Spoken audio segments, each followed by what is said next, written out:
اس پہ رشوت پہ کمیشن اچھا. پہ کہ تم نے زیادہ لیا میں نے کم لیا میرا حساب مجھے دے دو. ٹھیک تو ہے. بات کھلی تو آپس میں انہوں نے جرگے کیے ہیں کہ بھائی اس کی طرف اچھا. زیادہ پیسے یہ مجھے نہیں دے رہا. کرپشن کے معاملات میں بھی اب جرگے ہوں گے مغیری صاحب؟ کرپشن میں اب انصاف کی بات ہو رہی ہے کہ بھائی انصاف کے ساتھ مجھے جو میرا ایسا ہے وہ مجھے دے دو. ٹھیک. تو آپ انصاف نہیں کر رہے ہو تو مجھے دے دو اسے.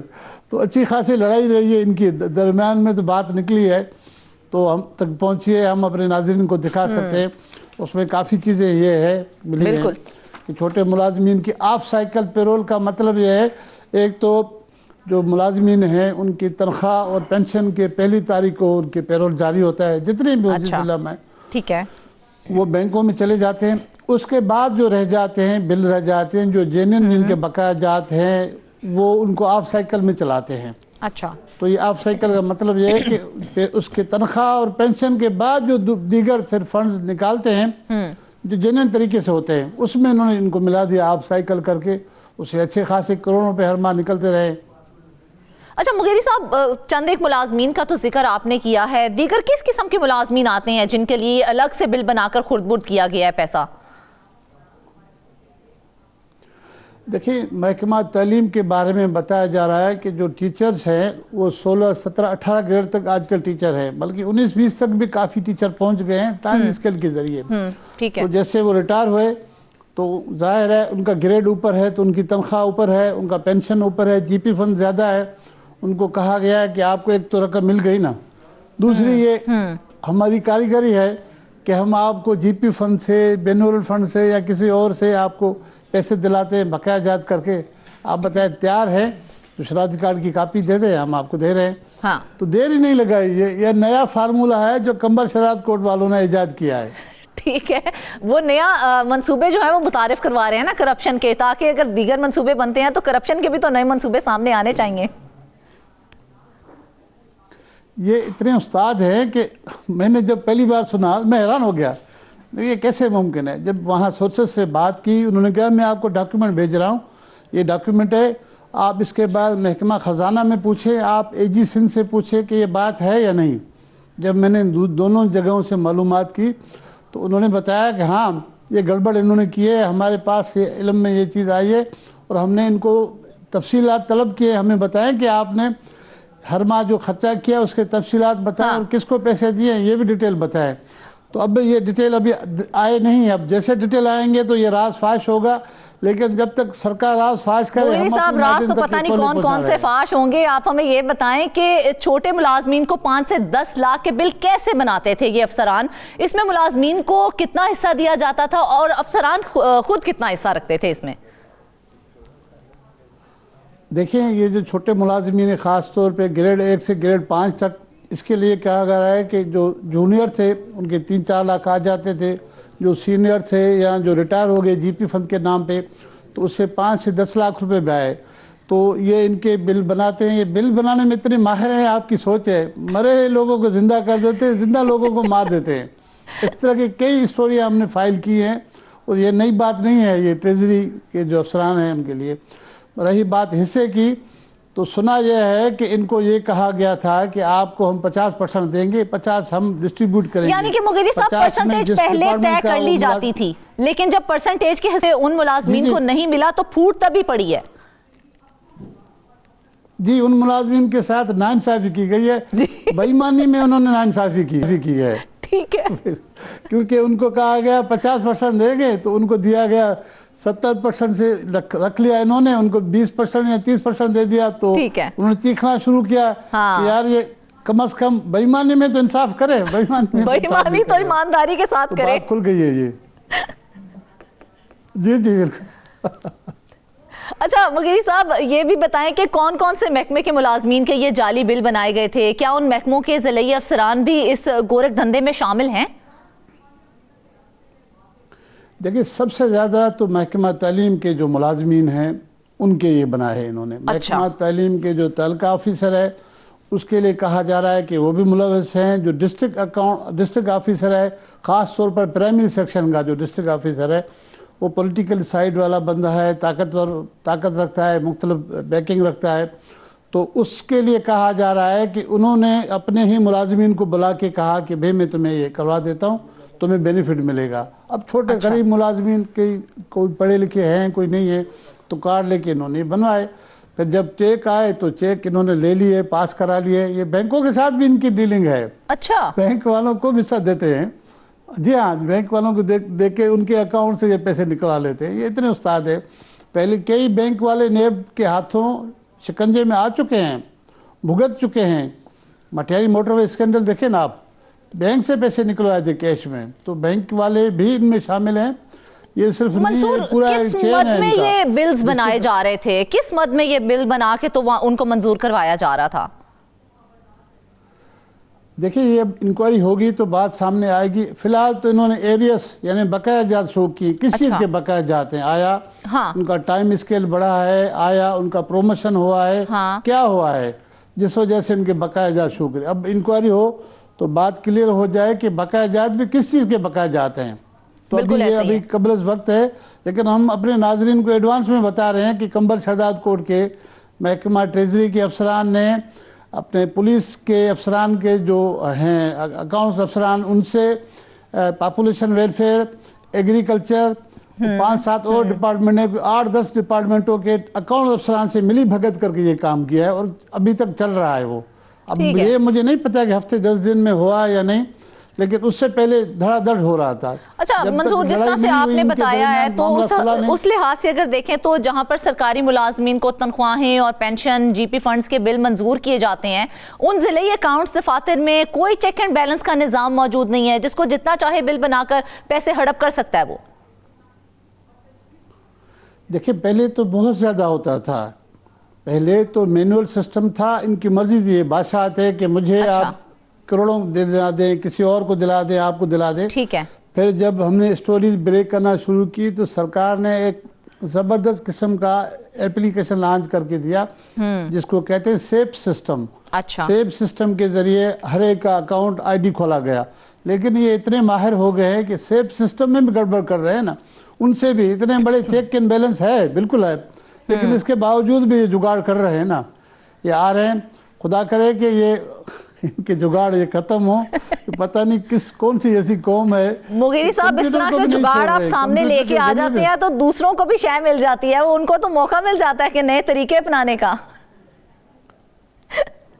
دیکھیں، یہ آئیڈیا اب آیا ہے، ہم پروگرام کریں گے. یہ ہو سکتا ہے کہ کسی اور آفس والا کوئی نیا جگاڑ ڈھونڈے.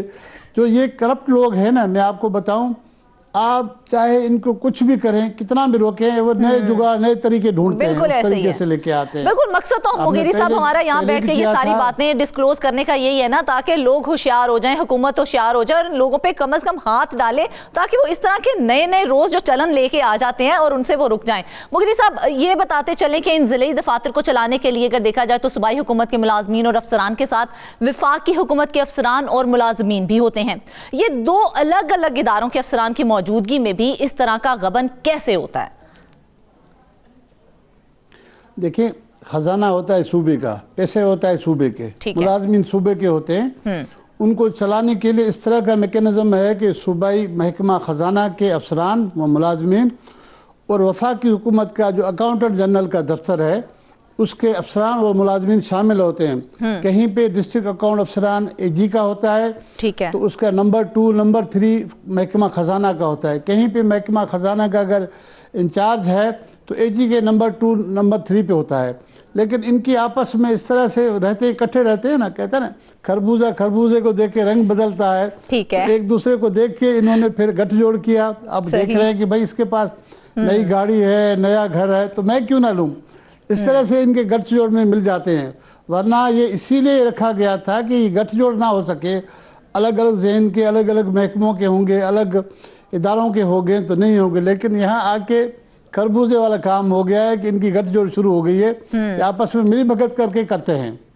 اچھا مغیری صاحب، کوئی قصہ نیا نہیں ہے یہ. سندھ میں ضلعی اکاؤنٹس دفاتر کے کرپشن کے قصے تو کافی منظر عام پر آتے رہے ہیں. کوئی کارروائی بھی ہوتی ہے کہ نہیں بس یوں ہی بیٹھے رہتے ہیں؟ دیکھیں، آپ نے بالکل صحیح کہا. جیسے میں نے پہلے بتایا کہ اس سے پہلے جب سے یہاں یہ اکاؤنٹ دفتران ہیں تھوڑا بہت ہوتا تھا، لیکن دیانتداری کی بات یہ ہے کہ 2008-9 کے بعد آہستہ آہستہ وہاں پر معاملات بڑھ گئے، کیونکہ وہاں پر باضابطہ طور پر جن افسران کو رکھا گیا ان کو کہا جاتا تھا کہ مہینے میں تم اتنے پیسے دو گے، تو کہاں سے دے گا؟ تو اسی لوٹ مار کے ذریعے دے گا نا. ایک تو لوگ آتے ہیں ان سے کمیشن لیتے ہیں، جو ٹھیکیدار آتے ہیں بالکل ان سے کمیشن لیتے ہیں، ان کے بعد پھر جی پی فنڈ میں گھپلے، پھر جعلی آئی ڈیز، پھر جعلی ملازمتوں کو بھرتی کر کے ان کی تنخواہیں، گھر بیٹھے ملازمین کی تنخواہیں، تو یہ ملا کے سارا پیسہ وہاں سے نکلتا تھا، پھر اس کا شیئر ادھر ادھر یہ دیتے رہے. مغری صاحب، ان کے خلاف بہت زیادہ کرپشن کے کارروائی ذریعے ہوئی ہے. سرکاری خزانے کو جو نقصان پہنچتا ہے، یہ رقم کس اکاؤنٹ سے نکالی جاتی ہے، سندھ کے یا وفاق کے؟ اور جس اکاؤنٹ سے نکالی جاتی ہے، کیا اس اکاؤنٹ والوں سے پوچھا نہیں جاتا کہ بھئی کس مد میں نکالی گئی؟ ہاں بالکل اہم سوال ہے. میں نے پہلے بھی عرض کیا کہ پیسہ تو صوبے کا ہوتا ہے، صوبائی گورنمنٹ کا پیسہ ہوتا ہے، جس کو چلانے کے لیے یہ دونوں ادارے کے ملازمین ہیں، محکمہ خزانہ کے اور اے جی سندھ، اکاؤنٹنٹ جنرل سندھ کے دونوں ملازمین مل کے یہ بل پاس کرتے ہیں. تو صوبے کا پیسہ ہوتا ہے، لیکن پیسہ اتنا ان کے پاس اکاؤنٹ دفاتر میں بہت زیادہ ہوتا ہے، تو یہ چلاتے رہتے اور جب جا کے بات کھلے یا جب جا کے ان کی آڈٹ ہو، اس کے بعد ہی معاملات کھلتے ہیں کہ بھائی اتنے پیسے یہاں سے کیوں نکالے. تو میں اب یہی بتانا چاہ رہا ہوں کہ جب بات جا کے سال میں، 2 سال میں، 5 سال میں کھل جاتی ہے، پکڑ ہو جاتی ہے، پھر یہ کئی لوگ بھاگ جاتے ہیں، کئی لوگ جیلوں میں چلے جاتے ہیں. کاروائیاں بھی ہوئی ہیں.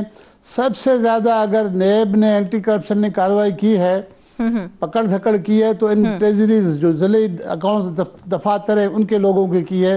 اور محکمہ خزانہ میں بھی ہم نے دیکھا ہے کہ بہت سارے ایسے سیکٹری آئے، انہوں نے 5-5 10 ایٹ اے ٹائم کو فارغ کر دیا. ٹھیک ہے منصور، ایک آخری سوال ہے وزیر خزانہ کے حوالے سے میں کرنا چاہ رہی تھی، کیونکہ خزانے کی بات آپ نے کی ہے. تو یہ بتائیں کہ وزیر خزانہ کا قلمدان تو مراد علی شاہ صاحب کے پاس ہے، شاید 15 سالوں کا حساب لگائیں تو ان کے پاس ہی ہے. تو کیا مراد علی شاہ کو پتہ نہیں ہے؟ اور اگر ہے تو انہوں نے کچھ کیا کیوں نہیں ہے؟ ہاں دیکھیں، مراد علی شاہ کو بالکل پتہ ہے، ان کے نالج میں ہے. انہوں نے کئی مرتبہ ان کے خلاف کارروائیاں بھی کی ہیں، لیکن بدقسمتی یہ ہے کہ جو پولیٹیکل سینیریو ہے سندھ میں، پولیٹیکل لوگ اتنے ہیں، اسٹرانگ ہیں کہ وہ آئیں بائیں شائیں سے مراد علی شاہ پہ اتنا پریشر ڈلواتے ہیں کہ وہی لوگ جو کرپشن کرتے ہیں وہی پکڑے جاتے ہیں. پھر مراد علی شاہ صاحب خود ہی پوسٹنگ کرتے ہیں اتنے مجبور ہو کے. تو ایسا نہیں ہے کہ سی ایم صاحب کے پاس محکمہ خزانہ کا قلمدان بھی ہے اور بھی ہے. بالکل سب سے گڑبڑ اگر مراد علی شاہ صاحب کے کسی قلمدان میں ہوئی ہے تو محکمہ خزانہ کے ان ضلعی دفاتر میں ہوئی ہے.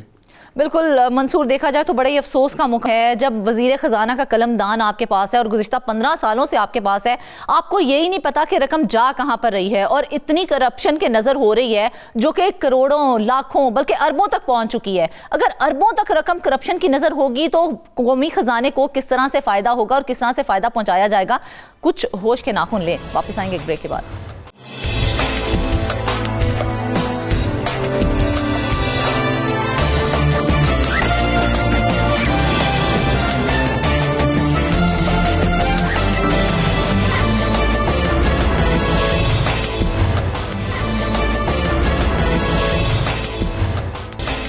ویلکم بیک ناظرین. بات کریں گے انوکھے کارنامے کی.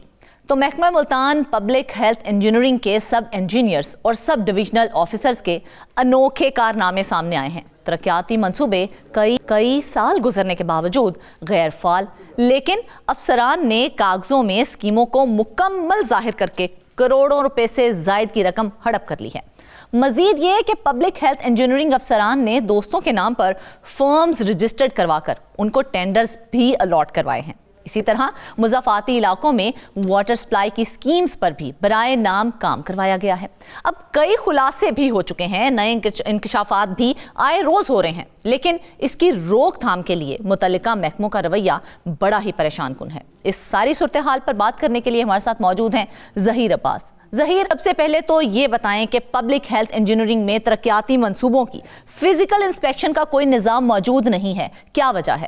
جی وجہ یہی ہے کہ اوپر سے نیچے تک جتنے بھی افسران ہیں وہ خود اس گھوٹالے میں مبتلا ہوتے ہیں، ملوث ہوتے ہیں. ان کی کوشش یہ ہوتی ہے کہ جتنا عرصہ بھی ان کی تعیناتی جس شہر میں بھی ہو وہاں زیادہ سے زیادہ ترقیاتی کام جو ہیں ان کی منظوری لی جائے، ٹینڈر الاٹمنٹ کا عمل کیا جائے. اس کے بعد جو ترقیاتی کام ہے اس میں بھاری کمیشن جو ہے وہ ٹھیکیداروں سے بھی وصول کیے جائیں. اور جو بعض اوقات کچھ منصوبے ایسے ہوتے ہیں جن پر لاگت جو ہے اس میں اضافہ جو ہے وہ ضروری قرار دیا جاتا ہے افسران کی جانب سے، تو اس اضافے کی جو رقم ہے اس میں بھی بڑے پیمانے پر مبینہ طور پر خرد برد ہوتی ہے.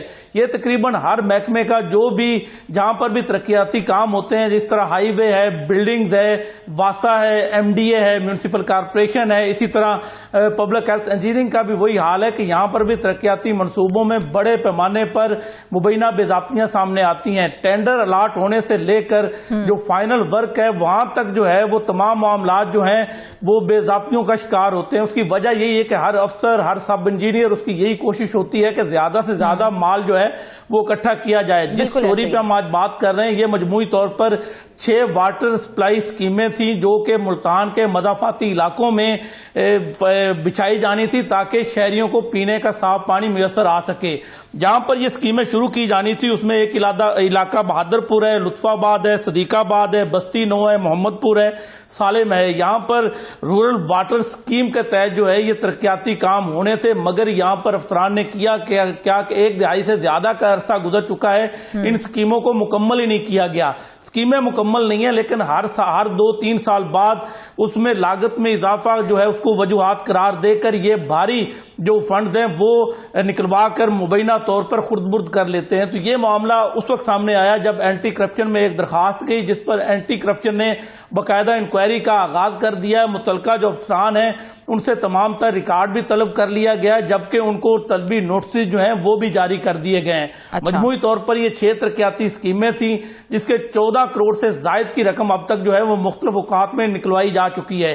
یہ تو ہے یہ 6 ترقیاتی اسکیموں کا احوال. اس کے علاوہ بھی اگر بات کی جائے تو اینٹی کرپشن میں متعدد انکوائریاں ایسی ہیں جو کہ پبلک ہیلتھ انجینئرنگ کے جو افسران ہیں ان کے خلاف التوا کا شکار ہیں. شہریوں کی جانب سے کئی اسکیموں پر سوالیہ نشان اٹھائے گئے ہیں کہ کام ہوا نہیں ہے لیکن جو پیمنٹ ہے وہ ٹھیکیدار کو تمام تر کر دی گئی ہے. تو یہ اس طرح کے واقعات جو یہ پہلا موقع نہیں ہے کہ سامنے آئے. ظہیر ان واقعات کا تو بارہا ہم ذکر کر چکے ہیں، اپنے کئی پروگرامز میں ذکر کر چکے ہیں کہ تمام جو ایسے ترقیاتی اسکیمز ہوتی ہیں مکمل نہیں ہوتی ہیں لیکن تمام تر ادائیگی کر دی جاتی ہے. سوال یہ ہے کہ اس پر محکمانہ کارروائی کیوں نہیں کی جاتی ہے، کیوں نہیں ہوتی ہے؟ جی بات یہ ہے کہ جب نیچے سے اوپر تک یا اوپر سے نیچے تک سارا نظام جو ہے وہی درم برم ہوگا، سارے کرپٹ پریکٹس میں ملوث ہوں گے تو احتساب کون کرے گا؟ فزیکل انسپیکشن کس نے کرنی ہے؟ جب ٹینڈر الاٹ کیے جاتے ہیں تو اس میں بھی ان کے اپنے ایکسین ہوتے ہیں، ان کے اپنے افسران ہوتے ہیں، تو جب فزیکل انسپیکشن کی جاتی ہے تو وہ بھی انہی افسران کی طرف سے کی جاتی ہے. اب جنہوں نے خود گڑبڑ کی ہے وہ کیسے اپنے خلاف جو ہے وہ رپورٹ جو ہے وہ حکام بالا کو بھجوائیں گے؟ تو سب سے بڑی وجہ یہی ہوتی ہے کہ جو وہ کام کروانے والے انہی کے ذمے اس کی انسپیکشن لگا دی جاتی ہے. وہ کاغذوں میں کام بھی مکمل ہو جاتے ہیں، کاغذوں میں ہر مہینے جو ہے وہ انسپیکشن جو ہے وہ بھی ہو جاتی ہے، مگر فزیکلی کچھ بھی جو ہے وہ فیلڈ میں نظر نہیں آتا. تو فزیکل انسپیکشن جو ہے وہ تو پبلک ہیلتھ انجینئرنگ میں برائے نام ہے. کوئی بھی افسر جو ہے وہ فیلڈ میں جانا گوارا نہیں کرتا. حالانکہ جو قوانین ہے قوانین کے مطابق جب تک 100% کام مکمل نہیں ہو جاتا کسی بھی اسکیم کا اور اس میں جو مٹیریل استعمال ہوا ہے اس کی جانچ پڑتال نہیں ہو جاتی کہ واقعی مٹیریل جو ہے وہ معیاری تھا، اس میں کوئی ناقص مٹیریل کا استعمال تو نہیں کیا گیا، جب تک یہ تمام چیزیں جو ہے وہ کلیئر نہیں ہوتی تب تک پیمنٹ نہیں کی جاتی. مگر اس معاملے میں ہوا یہ کہ انہوں نے نہ ہی ترقیاتی کام مکمل کروائے نہ اس کی فزیکل انسپیکشن کی، لیکن اس کے باوجود اس کا تخمینہ لاگت بڑھا کر پرائس ویریشن کے نام پر بھی جو ہے وہ کروڑوں روپے نکلوا لیے. تو اس پر محکمہ اینٹی کرپشن متحرک ہو چکا ہے. انہوں نے متعلقہ جو سب انجینئر ہیں، ایس ڈی اوز ہیں، ان کو طلبی نوٹسز بھی جاری کر دیے ہیں اور جو متعلقہ افسران ہیں ان سے تمام تر جو ان اسکیموں کا ریکارڈ ہے وہ بھی طلب کر لیا گیا. بالکل ظہیر، دیکھا جائے تو ابھی آپ نے جیسے کہا کہ اپنے خلاف ہی کون انکوائری شروع کروائے گا، کون رپورٹ پیش کرے گا، لیکن شکر ہے کہ ہم یہاں پر ایک اچھی بات یہ ہے کہ اینٹی کرپشن کی جانب سے انکوائری کا آغاز تو یہاں پر کر دیا گیا ہے. تو ملوث افسران اور ملازمین کے خلاف اب تک اینٹی کرپشن انکوائری کہاں تک پہنچی ہے پھر؟ جی یہاں ایک اور بڑی دلچسپ بات آپ کو بتاتا ہوں کہ یہ انکوائری جو ہے، اس انکوائری کو شروع ہوئے ابھی 2 ماہ کا عرصہ گزرا ہے۔ اس سے پہلے ایک انکوائری انہی افسران کے خلاف جس میں 18 کروڑ روپے کی لاگت سے ترقیاتی پروجیکٹ تھا، اس میں بڑے پیمانے پر ناقص مٹیریل کا استعمال کیا گیا تھا۔ جب اینٹی کرپشن کی جو ٹیکنیکل ٹیم ہے انہوں نے موقع وزٹ کیا تو وہاں پر انہوں نے ثابت کیا کہ یہ ناقص مٹیریل کا استعمال ہوا۔ اس میں یہی جو سب انجینئر ہیں، ان کا نام ہے شبان حنیف، اسی طرح ایک ایس ڈی او محمد اقبال ہیں، تو ان کے خلاف وہ انکوائری پچھلے 2 سال سے زیر التوا، اس میں ثابت ہو چکا ہے کہ ناقص مٹیریل کا استعمال کر کے ٹھیکیدار کو فائدہ پہنچایا گیا۔ ہوتا کیا ہے کہ ناقص مٹیریل سستے داموں مل جاتا ہے تو ٹھیکیدار جو سستے داموں جو ہے وہ چیزیں خرید کر وہ پروجیکٹ پہ لگا دیتے ہیں، لیکن اس کے جو بل ہیں وہ اعلیٰ جو معیار کی چیزیں ہیں، جو کوالٹی چیزیں ہیں، اس کی جو ہے وہ پیمنٹ جو ہے وہ کلیئر کروا لیتے ہیں، تو اس سے قومی خزانے کو بھاری نقصان پہنچتا ہے۔ تو اس میں افسران چاہتے ٹھیکیداروں کو نوازنے کے لیے ناقص مٹیریل کے استعمال کی انہیں کھلی چھوٹ دے دیتے ہیں، جس کے بعد ہم نے اکثر دیکھا کہ جب ناقص مٹیریل سے کوئی پروجیکٹ تیار ہوتا ہے تو اس کے بعد اس میں کئی طرح کی جو ہے وہ خامیاں نظر آتی ہیں، اس پروجیکٹ پہ جو لاگت ہوتی ہے وہ بھی ضائع ہوتی دکھائی دیتی ہے۔ مگر اس معاملے میں 2 سال کا عرصہ ہو چکا ہے، ابھی تک اینٹی کرپشن میں وہ انکوائری بھی انہی افسران کے خلاف پینڈنگ پڑی ہے۔ اب ایک نئی انکوائری کا آغاز تو کر دیا گیا، مگر پچھلی انکوائریوں کو دیکھتے ہوئے لگتا یہی ہے کہ یہ معاملہ بھی بس فائلوں تک محدود ہو کر رہ جائے گا۔ ظہیر ماشاءاللہ بڑی اچھی ورکنگ کی ہے آپ نے اس حوالے سے، تو یہ بتائیں کہ مجموعی طور پر کتنی اسکیمز تھیں جن کو مکمل ظاہر کر کے اب تک رقم نکلوائی گئی ہیں؟ جی اس سٹوری کی طرف واپس آتے ہیں تو مجموعی طور پر یہ 6 ترقیاتی اسکیمیں تھیں، اس میں رورل واٹر اسکیم بہادرپور تھی، اسی طرح رورل واٹر اسکیم لطف آباد تھی، اسی طرح صدیق آباد میں بھی واٹر سپلائی کا ہے نوائی علاقہ، تو وہاں پر بھی رورل واٹر اسکیم جو ہے وہ شروع کی گئی تھی۔ محمد پور اور صالح محل میں بھی مجموعی طور پر یہ 6 ترقیاتی اسکیمیں تھیں۔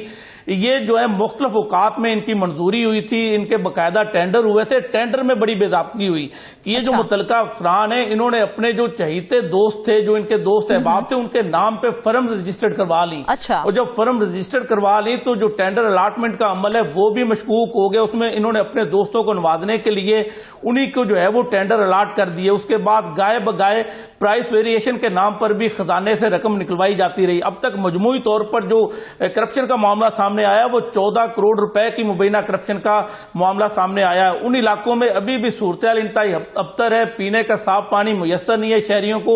لوگوں کا یہی مطالبہ ہے کہ ان کے علاقے میں واٹر سپلائی کی اسکیمیں جو ہیں وہ مکمل کی جائیں تاکہ انہیں پینے کا صاف پانی میسر آ سکے۔ ملتان شہر کے مضافاتی علاقوں میں جو زیر زمین پانی ہے انتہائی آلودہ ہو چکا ہے، جس کے بعد شہری مختلف پیٹ کی بیماریوں میں مبتلا ہو رہے ہیں۔ تو شہریوں کا سبھی سے یہی مطالبہ ہوتا ہے، کوئی بھی منتخب نمائندہ اگر ان کے پاس جاتا ہے تو اس سے بھی وہ یہی مطالبہ کرتے ہیں کہ انہیں پینے کا صاف پانی فراہم کیا جائے۔ مضافاتی علاقوں میں ایک اور بات بھی ہے کہ جو M N A M P s ہیں انہوں نے اپنے کچھ علاقوں میں واٹر پروٹیکشن پلانٹ جو ہیں وہ بھی نصب کروائے تھے، مگر واٹر پروٹیکشن پلانٹس کی مناسب دیکھ بھال نہ ہونے کی وجہ سے یہ علاقے جن کے ہم ترقیاتی اسکیمیں ڈسکس کر رہے ہیں، ان علاقوں میں جو واٹر پروٹیکشن پلانٹ ہے وہ بھی خراب ہو چکے ہیں۔ شہریوں کو جو علاقہ مکین ہے ان کو پینے کے صاف پانی کے حصول میں شدید دشواری کا سامنا کرنا پڑتا ہے۔ بعض اوقات یہ ہوتا ہے کہ ایک گاؤں میں رہنے والا اگر کوئی بندہ ہے تو وہ صاف پانی کے حصول کے لیے دوسرے گاؤں دیکھا جائے یہ تو مشکلات ہیں جو ان تمام اسکیمیں نہ ہونے کی وجہ سے تمام عوام کو دیکھنی پڑتی ہے، جھیلنی پڑتی ہیں۔ لیکن جب اس طرح کے معاملات ہم نے دیکھا ہے تو سامنے آتے ہیں تو ایک سب سے بڑا سوال اٹھتا ہے، وہ ہے چیک اینڈ بیلنس کا، کیونکہ پرائس ویریشن کی مد میں کروڑوں کی ادائیگیاں کر دی جاتی ہیں، چیک اینڈ بیلنس کا کوئی نظام موجود نہیں ہوتا ہے۔ جی چیک اینڈ بیلنس کا نظام اگر موجود ہو تو جو افسران ہیں وہ اس طرح کی کوئی کام کرتے ہوئے 1000 دفعہ سوچیں۔ اسی پبلک ہیلتھ انجینئرنگ جنوبی پنجاب میں اس سے پہلے بھی زائد ادائیگیوں کے معاملات سامنے آئے تھے۔ کچھ عرصہ پہلے جو ہے کچھ افسران تھے جو کہ مختلف، جس طرح رحیم یار خان میں پبلک ہیلتھ کے افسران تھے، انہوں نے کیا کیا کہ جو لاگت میں اضافہ ہوتا ہے وہ صرف 20% تخمینہ لاگت، وہ بھی مخصوص حالات میں اس میں اضافہ کیا جا سکتا ہے، 20% سے زائد کسی صورت بھی قابل قبول نہیں ہے۔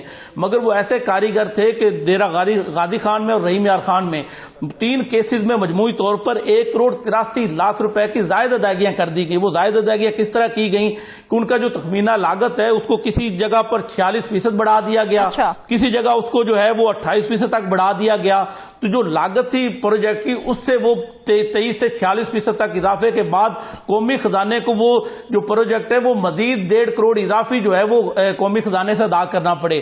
تو یہ معاملہ سامنے آیا تھا جس پر نوٹس لیا گیا, جو متعلقہ افسران ہیں ان کے خلاف محکمہ کارروائی کا بھی آغاز کیا گیا, انکوائری کا آغاز کیا گیا, مگر بعد میں انہیں کلین چٹ دے دی گئی. تو اس طرح کے جو معاملہ جب سامنے آتے ہیں تو ایس ڈی ایس کو جب پتا چلتا ہے کہ ہمارے ایکسینس کے خلاف بھی اسی طرح کی انکوائریاں پینڈنگ ہیں, اس پہ کوئی پیش رفت نہیں ہوئی, تو ان کے حوصلے بھی بلند ہوتے ہیں. تو وہ بھی کوشش کرتے ہیں کہ زیادہ سے زیادہ جو ہے وہ مال اکٹھا کیا جائے. اس میں صاف ظاہر ہے سب انجینئر کا بڑا اہم رول ہوتا ہے. سب انجینئر نے موقع وزٹ کرنا ہوتا ہے, سارا جتنا بھی ترقیاتی کام ہے وہ اسی کے تھرو ہو رہا ہوتا ہے. تو سب انجینئر کو اعتماد میں لے کر ایس ڈی ایس جو ہیں وہ اس طرح کی کارروائی ڈالتے ہیں. تو اس میں نقصان کس کا ہوتا ہے؟ قومی خزانے کا ہوتا ہے. تو یہ محکمہ پبلک ہیلتھ انجینئرنگ میں یہ آج پہلا واقعہ نہیں ہے کہ اس میں اس طرح کی بے ضابطیاں سامنے آئی ہیں.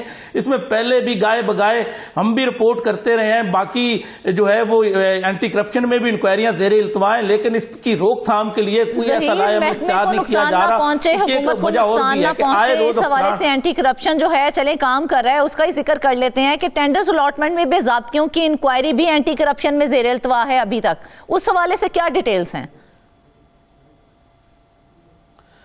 جی وہ بڑا دلچسپ معاملہ ہے کہ ٹینڈر الاٹمنٹ میں جو بے ضابطیاں ہوئیں, ان کے جو پبلک ہیلتھ انجینئرنگ کے 2 ریٹائر افسر ہیں انہوں نے اپنی فرم جو ہیں وہ رجسٹرڈ کروا لیں.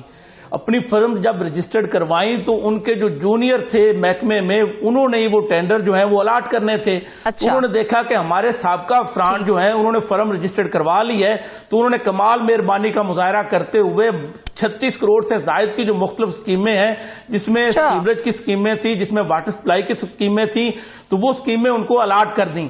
اب وہ ترقیاتی کام جو ہے وہ شروع بھی ہو گئے, اس میں بھی ناقص مٹیریل کے استعمال کا انکشاف ہوا. اس کے خلاف شہری جو ہیں وہ اینٹی کرپشن میں بھی گئے, انہوں نے محکمانہ انکوائری کے لیے بھی متعلقہ افسران جو ہیں ان کو درخواستیں دی, مگر اس معاملے کو بھی 1.5 سال کا عرصہ گزر چکا ہے, ابھی تک اس انکوائری پر بھی کوئی پیش رفت نہیں ہو سکی.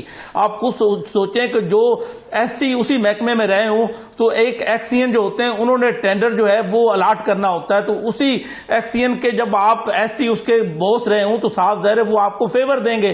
تو انہوں نے فیور دی تو ٹینڈر الاٹمنٹ بھی بڑے پیمانے پر بے ضابطیاں کی گئیں, زیادہ ریٹ پر جو ہے وہ ٹینڈر الاٹ کر دیے گئے. تو اس سے قومی خزانے کو جو اگر مقابلہ ہوتا, کمپٹیشن ہوتا, تو کم ریٹ پر جو ہے وہ ٹینڈر الاٹ ہوتا, تو اس سے قومی خزانے کو جب وہ ٹینڈر الاٹمنٹ کا عمل تھا اسی میں کروڑوں روپے کا فائدہ ہو سکتا تھا, کیونکہ 36 کروڑ کی اسکیمیں تھی, مقابلے پہ اگر جاتی تو 8 سے 10 کروڑ کا جو ہے وہ فائدہ ہو سکتا تھا. مگر انہوں نے کمال مہربانی کا مظاہرہ کیا, اپنے جو سابق باس ان کے تھے ان کو یہ وہ ٹینڈر الاٹ کر دیے. اس کی جو انکوائری ہے وہ ابھی تک 1.5 سال سے اینٹی کرپشن میں زیر التوا ہے. اس حوالے سے جب اینٹی کرپشن حکام سے ہماری بات ہوتی ہے تو ان کا یہی کہنا ہوتا ہے کہ ریکارڈ کی جانچ پڑتال کا عمل جاری ہے. تو سوال تو یہ اٹھتا ہے نا کہ اینٹی کرپشن یہاں پر کیا کر رہی ہے, کیونکہ جو دیکھا جائے ٹینڈرز الاٹمنٹ کے حوالے سے بھی انکوائری شروع کی ہوئی تھی, پھر نامکمل اسکیموں کا ریکارڈ تک اینٹی کرپشن کی جانب سے حاصل کر لیا گیا تھا.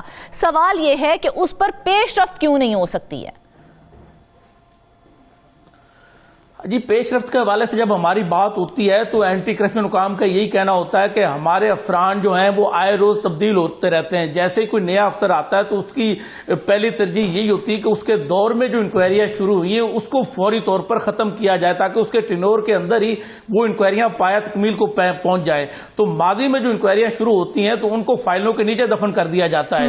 یہی کام جو ہے وہ پبلک ہیلتھ انجینئرنگ کے جو افسران ہیں وہ بھی کرتے ہیں کہ وہ جو ان کے دور کی اسکیمیں ہوتی ہیں ان کو مکمل کرنے کا سوچتے ہیں, مگر جو ماضی میں شروع ہوئی اسکیمیں ہوتی ہیں, جو جاری اسکیمیں ہوتی ہیں, ان کو ختم نہیں کیا جاتا. تو یہ ایک المیہ ہے, اس پر اگر قابو پا لیا جائے, اگر بروقت انکوائری کا فیصلہ آ جائے تو قومی خزانے کو پہنچنے والا جو نقصان ہے اس کا ازالہ ہو سکتا ہے. بالکل ایسے ہی ہے ظہیر, دیکھا جائے بروقت کارروائی جو ہے وقت کی اہم ضرورت ہے. ترقیاتی اسکیمز شروع کی جاتی ہیں, پھر کیا ہوتا ہے کہ ان کی لاگت بڑھ جاتی ہے, پھر کیا ہوتا ہے کہ ان کو مکمل ظاہر کر دیا جاتا ہے, اور پھر کیا ہے جی ان کا سارا پیسہ بھی حاصل کر لیا جاتا ہے, لیکن وہ اسکیمز مکمل نہیں ہوتی ہیں. اس حوالے سے دیکھا جائے تو اگر وقت پر کارروائی کی جائے تو یہ اسکیمز مکمل بھی ہو سکتی ہیں اور ملک کو فائدہ بھی ہو سکتا ہے. واپس آئیں گے بریک کے بعد.